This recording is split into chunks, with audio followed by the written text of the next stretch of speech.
Hey, what's up mga guys? Nandiyan na pala kayo. Maraming salamat po sa inyong panunood dito po sa ating channel, sa JLTV. Maraming salamat po mga guys. Salamat po sa lahat ng subscribe, sa lahat po ng nanonood. Salamat po. Medyo malayo pa tayo sa tuktok ng watch hour, pero nagpapasalamat po kami sa ako lang pala sa lahat ng suporta ninyo, sa lahat ng ginagawa ninyo sa channel nito. Salamat na ginawa ko lang naman itong channel nito para patuloy na mag-inspire sa buhay natin bilang isang mga tao na may takot at pag-ibig sa ating Panginoon. Anong halaga ng buhay natin kung ang kapalit nito ay ating buhay, kung hindi natin makikilala ang ating paglilingkuran ng ating Panginoong Jesucristo, hindi natin maipibigay yung best natin sa Kanya. Sayang naman yung buhay natin. Okay?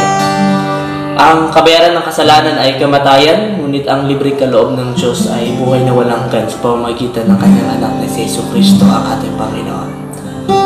Letter unang KH yung tinatawag natin na kabayaran. Ang naging kabayaran ng kasalanan ni Adam ay kamatayan, especially yung spiritual death and physical death ay siyang naranasan din natin hanggang sa panahon ito. Pero alam niyo po, dahil sa kasalanan ay walang sino mang karapat-dapat sa paningin ng Diyos. Ang lahat ay nagkasala at walang sino mang karapat-dapat sa paningin ng Panginoon. At walang matuwid, wala kahit isa. Kahit sino pong tao yan. Pero alam niyo po, naligtas tayo hindi dahil sa ating mga gawa. Naligtas tayo dahil sa biyaya na ang Diyos mismo ang gumawa. Ang biyayang yun ay yung signong ang panahon ng ating Panginoong Jesucristo ay namatay sa krus ng Kalbaryo, tinubos ang ating mga kasalanan. Sapagkat gayon na lang ang pag-ibig ng Diyos sa sanlibutan na ibinigay niya ang kanyang bugtong na anak upang ang sinumang sumampalataya sa kanya ay hindi mapahamak, kundi magkaroon ng buhay na walang hanggan. Yung nais ng Diyos, kailangan tayo sumampalataya sa kanya upang hindi tayo mapahamak.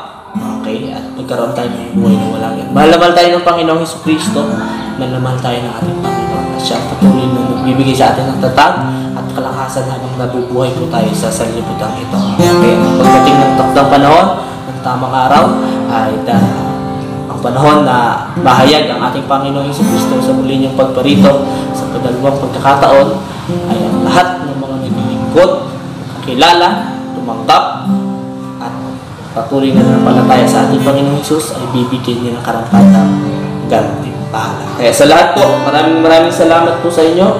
Nawa, hindi lang nauubos yung ating oras sa lahat ng bagay sa mundong ito. Bagkus ay magkaroon tayo ng oras sa ating Panginoon. Magkaroon tayo ng oras upang ipangilin ang para sa Kanya, ibigay ang para sa Kanya. Maraming salamat and God bless.